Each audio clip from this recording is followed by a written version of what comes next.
Praise the Lord. கர்த்தருடைய பரிசுத்த நாமம் மகிமைப்படுவதாக. இன்றைய தியானம் சங்கீதம் 85 88 வரை. இந்த நாள் தியானத்திற்கான தலைப்பு சிறிய ஜெபம் ஏன் எப்படி செய்ய வேண்டும். சிறிய ஜெபங்கள் மிகவும் வல்லமை வாய்ந்தது. அநேக இடங்களில் வேதத்தில் நாம் பார்க்கும்போது சிறிய ஜெபங்கள் மிகப்பெரிய பதில்களை கொண்டு வந்திருக்கிறது. ஒரு சில சிறிய ஜெபங்களை உங்களுக்கு நான் இப்போது சுட்டி காட்டுகிறேன். பிதாவே இவர்களுக்கு மன்னியும். இயேசு சிலுவையில் செய்த ஜெபம். சிலுவையில் தன்னோடு அறையப்பட்ட ஒரு குற்றவாளி இவ்வாறு சொல்லுகிறார், என்னை நினைத்தருளும். அது ஒரு சிறிய ஜெபம்தான், ஆனால் பெரிய அளவில் ஒரு தாக்கத்தை ஏற்படுத்தி இருக்கிறது. இன்னும் நாம் சுவிசேஷத்தில் வாசிக்கும்போது உமக்கு சித்தமானால் என்னை சுத்தமாக்கும். அப்போ அந்த இடத்துல ஆண்டவர் இந்த சிறிய ஜெபத்தை கேட்டு ஒரு பெரிய அற்புதத்தை செய்கிறதை நாம் பார்க்கிறோம். இன்றைய தினத்தில் இருக்கக்கூடிய தியான பகுதியில் இப்படியாக அநேக சிறிய ஜெபங்கள் ஏறெடுக்கப்பட்டிருக்கிறது. இந்த சிறிய ஜெபங்களை நாமும் கூட படிக்கும்போது தியானிக்கும்போது நமக்குள்ளாக ஒரு உணர்வு ஏற்படும். நாம் பலவிதமான சூழ்நிலைகளின் வழியாக போகும்போது எப்படி சிறிய ஜெபத்தை செய்வது என்று நாம் கற்றுக்கொள்ளலாம். ஒரு சில வசனங்களை நாம் பார்க்கலாம். 85ஆம் சங்கீதம் 6ஆம் வசனத்தில் சங்கீதக்காரன் ஒரு சிறிய ஜெபம் செய்கிறார்.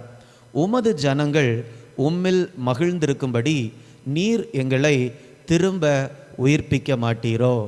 ஒரே ஒரு சென்டென்ஸ் தான், ஆனால் மிகப்பெரிய ஆழமான கருத்தை கொண்ட ஒரு ஜெபமாக காணப்படுகிறது.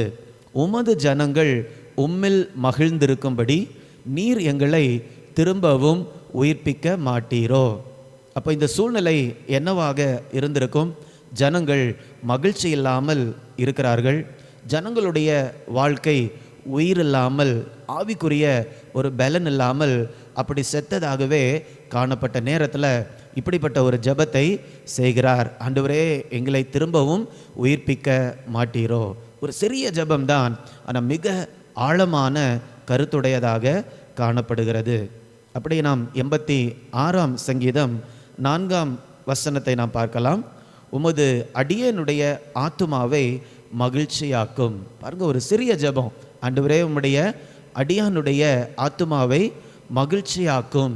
ஒரு சில நேரங்களில் நம்முடைய வாழ்க்கையில் மகிழ்ச்சி இல்லாமல் இருக்கும்போது சூழ்நிலைகள் நம்முடைய மகிழ்ச்சியை அப்படியே எடுத்து போடும்போது, ஒரு விதமான உள்ளான வறட்சி காணப்படும்போது நாமும் கூட இப்படி ஜெபிக்கலாம், ஆண்டவரே என்னுடைய ஆத்துமாவை மகிழ்ச்சியாக்கும்.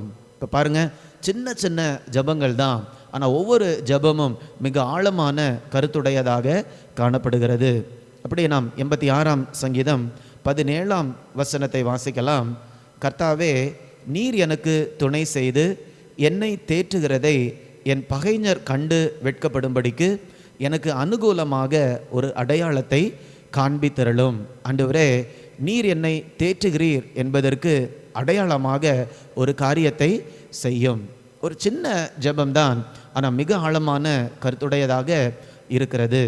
நாம் வேகமாக ஓடிக்கொண்டிருக்கக்கூடிய ஒரு உலகத்திலே வாழ்ந்து கொண்டிருக்கிறோம். அநேக சூழ்நிலைகளில் அந்தந்த இடங்களில் வேகமாக தீர்மானங்களை எடுக்கக்கூடிய சூழ்நிலை நமக்கு நேரிடும். அப்படிப்பட்ட நேரத்தில் நாம் என்ன செய்வதென்று திகைத்து போகாமல் இருக்க வேண்டும் என்றால் இப்படிப்பட்ட சின்ன சின்ன ஜெபங்களை செய்து நாம் பழகி கொள்ள வேண்டும். ஒவ்வொரு சூழ்நிலையிலும் நம் காரியங்களை செய்வதற்கு முன்னால், மற்றவர்களோடு பேசுவதற்கு முன்னால், தீர்மானங்களை எடுப்பதற்கு முன்னால் இந்த சங்கீதக்காரன் செய்தது போல சின்ன சின்ன விதத்தில் நாம் ஜெபித்து பழகி கொள்ள வேண்டும். இதை நம்ம எல்லா சூழ்நிலையிலும் செய்யலாம். எப்படிப்பட்ட கடினமான சூழ்நிலைகளிலும் செய்யலாம், அல்லது சாதாரண சூழ்நிலைகளிலும் செய்யலாம். யாரும் சொல்ல முடியாது எனக்கு ஜெபிப்பதற்கு நேரமே இல்லை. யாராவது சொல்ல முடியுமா?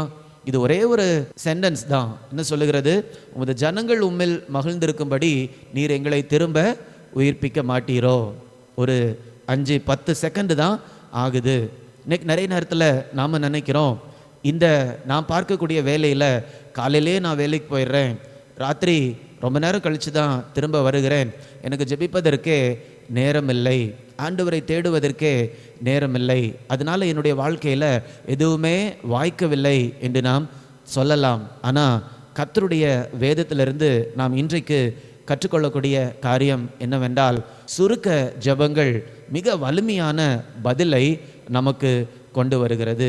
ஆனால் ஏன் அநேகரால் இப்படிப்பட்ட சுருக்க ஜெபங்களை செய்ய முடியவில்லை என்றால், அந்த சூழ்நிலைகள் வரும்போது அவர்களால் ஒரு கான்சென்ட்ரேட் பண்ணி இருதயத்தை ஒருமுகப்படுத்தி ஜெபிக்க முடியவில்லை. ஏனென்றால் நம்முடைய மனது கவலைகளாலோ அல்லது உலக ஆசைகளாலோ பாரங்களினாலோ சூழ்ந்திருக்கும் போது நம்மால் உடனடியாக ஒரு சுருக்க ஜெபத்தை செய்ய முடியாமல் இருக்கலாம். அதற்காக தான் சங்கீதக்காரன் இப்படி ஜெபிக்கிறார். 86ஆம் சங்கீதம் 11ஆம் வசனத்தில் கடைசி பகுதியை பார்க்கும்போது, என் இருதயத்தை ஒருமுகப்படுத்தும் என்று சங்கீதக்காரன் கேட்கிறார். என் இருதயத்தை ஒருமுகப்படுத்தும் ஆண்டவரே. இன்னைக்கு நாமும் கூட கேட்கலாமா இப்படி? ஒருவேளை ஜெபிப்பதற்கு நாம் முடியாமல் காணப்படலாம், அல்லது நம்மளால் ஃபோக்கஸ் பண்ணி கான்சென்ட்ரேட் பண்ணி இருதயத்தை ஒருமுகப்படுத்தி நம்மால் ஜெபிக்க முடியாமல் கூட காணப்படலாம். அதனால தான் நிறைய ஜெபிக்கக்கூடிய வாய்ப்புகளை நாம் இழந்து விடுகிறோம். நிறைய நேரத்தில் நம்ம இப்படி நினைக்கலாம், நான் ஜெபிக்க வேண்டும் என்றால் எனக்கு ஒரு தனி அறை வேண்டும், அல்லது அந்த பக்கத்தில் யாருமே இருக்கக்கூடாது, அப்போ தான் என்னால் ஜெபிக்க முடியும். இல்லை, வேகமாக ஓடிக்கொண்டிருக்கக்கூடிய உலகத்தில் இப்படிப்பட்ட சுருக்க ஜெபங்களை நம்முடைய இருதயத்தை ஒருங்கிணைத்து அல்லது ஒருமுகப்படுத்தி நமக்கு ஜெபிக்க தெரியவில்லை என்றால் அநேக வாய்ப்புகளையும் ஆசீர்வாதங்களையும் நாம் இழக்க நேரிடும். அதனால் இந்த நாளில் நம்ம ஆண்டவர்கிட்ட கேட்கலாமா, ஆண்டவரே இப்படியாக சிறிய சிறிய ஜெபங்களை தேவைப்படுற நேரத்திலெல்லாம் நான் செய்வதற்கு எனக்கு கற்றுத்தாருங்க ஆண்டவரே.